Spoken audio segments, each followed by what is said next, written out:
This is TV5 News Live.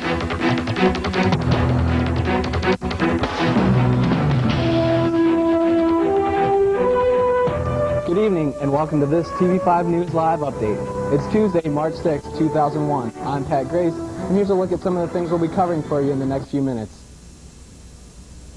We have a complete weather coverage for you tonight as Mother Nature hits the East Coast hard. And could new cellular phone towers be coming to Clarion Borough, or will airports block that idea? Find out coming up. Plus, we'll have an update on the health of Vice President Dick Cheney. It's all coming up in the next few minutes.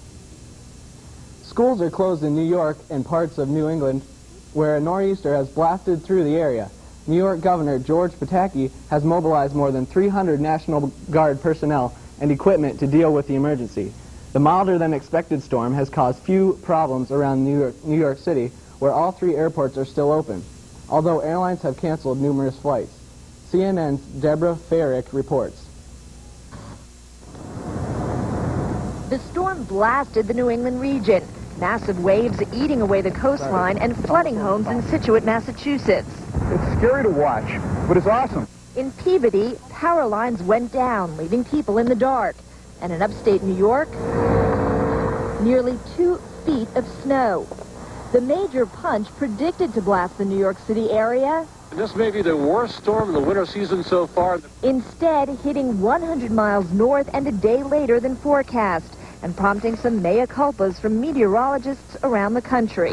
The computers are pushing the envelope. It's a complex storm, and they're not getting it. If you want a lesson in humility, you become a weather person.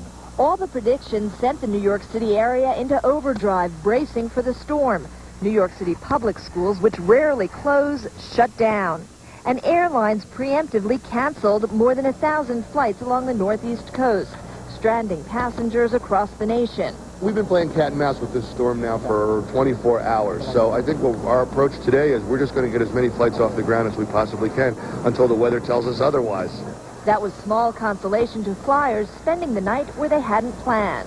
It was very inconvenient, definitely, and very costly as well, because the company, the airline company, did not cover any of our expenses. Some did enjoy the snow, even a former president. It will take days before the airlines clear up the backlog and get everyone where they're supposed to be. It's a game of catch-up not only for flyers, but for those at home left digging out. Deborah Farrick, CNN, New Jersey.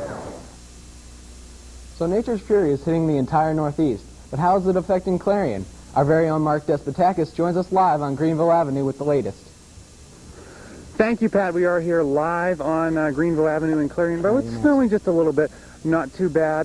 We were out on the road just a little bit ago, and the roads are still snow-covered. If you take a look, you can see that, we still have a lot of snow out here from earlier today. Now, I spoke with state police, and they said that, yeah, the roads are still snow-covered. They're still, from what came down this afternoon. They recommend that if you can, stay indoors and do drive with extreme caution. Now, they're saying that be prepared for winter driving conditions. Now, we have some reports of some accidents out there, minor accidents. Right now, we've heard of one on State Route 66 and one out in Strattonville. Now, I've also spoken with folks at PennDOT, Pennsylvania Department of Transportation, and they're telling me that all their available trucks are out right now salting and cindering the road. And if you're out on the road, you can see that it's kind of a slush. You can see that they have salted and cindered the road.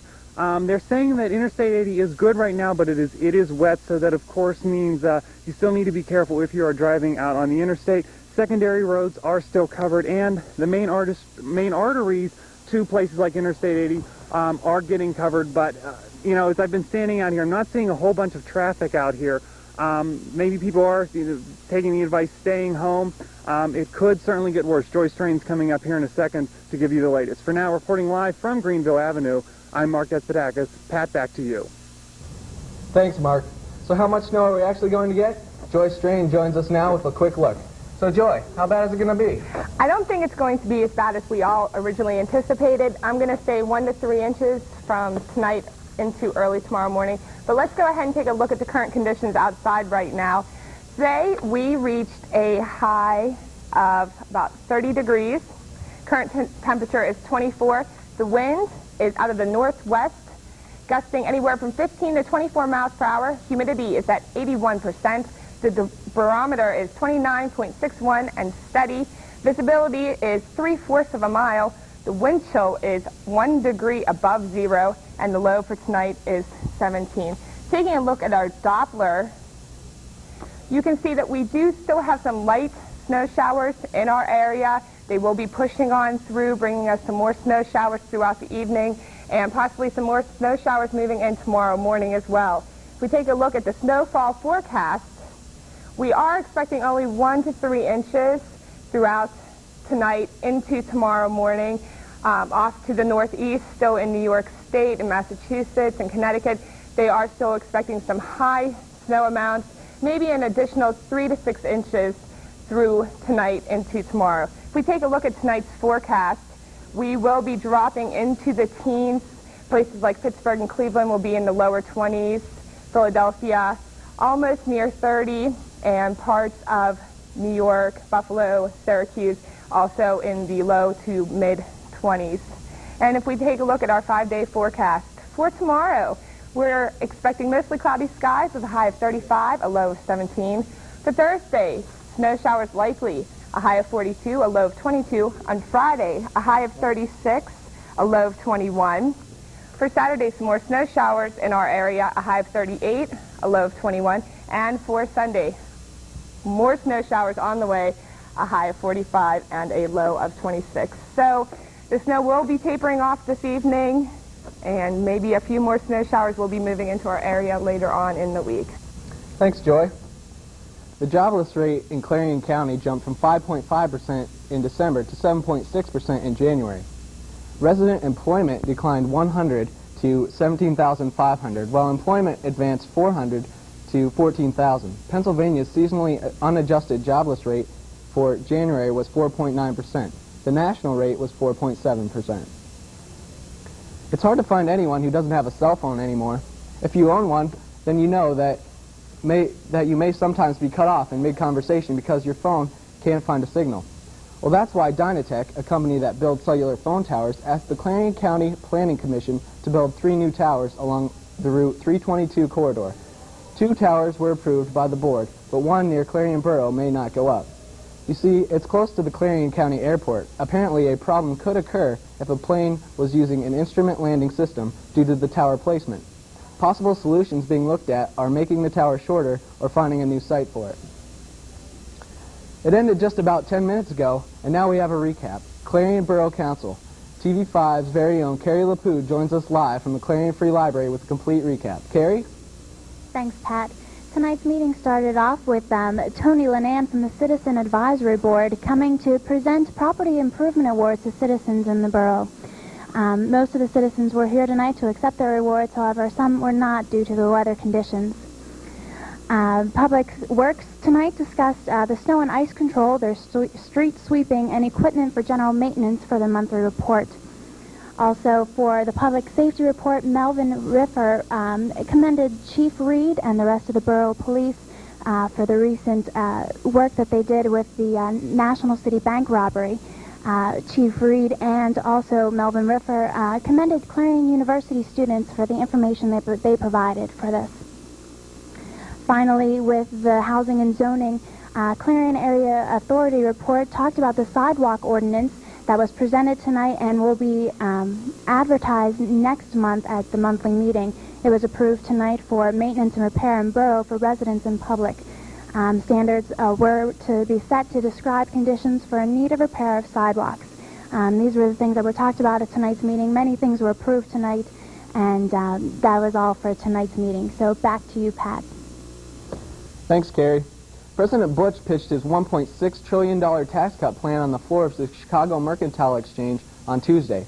From that location, he talked about Vice President Cheney's latest visit to the doctor.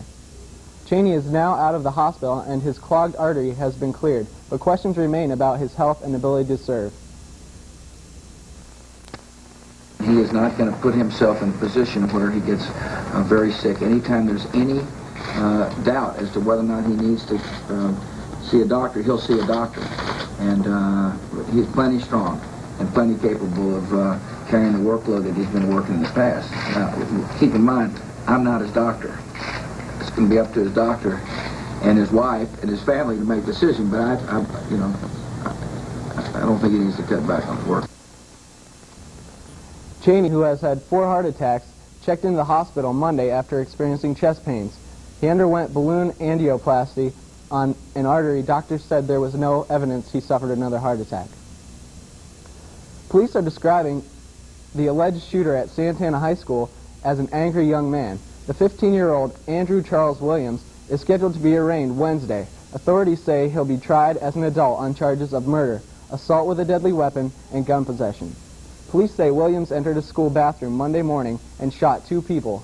He then opened the bathroom door and started shooting randomly at anyone walking by. The gunfire left 2 students dead and 13 other people wounded. In a New York Times interview, the subject's mother described her son as a normal, good-natured teenager. She said she had never seen him act moody. Friends of Williams told NBC this morning they searched him for weapons before going to school on Monday, but they found nothing. They didn't check his backpack. Well, that's a quick look at tonight's headlines. Stay tuned to TV5 tomorrow night for TV5 News at 8, a complete half-hour recap of the day's news. Have a good night, and Carrie LaPoo and Kelly Esno will join you right here tomorrow night.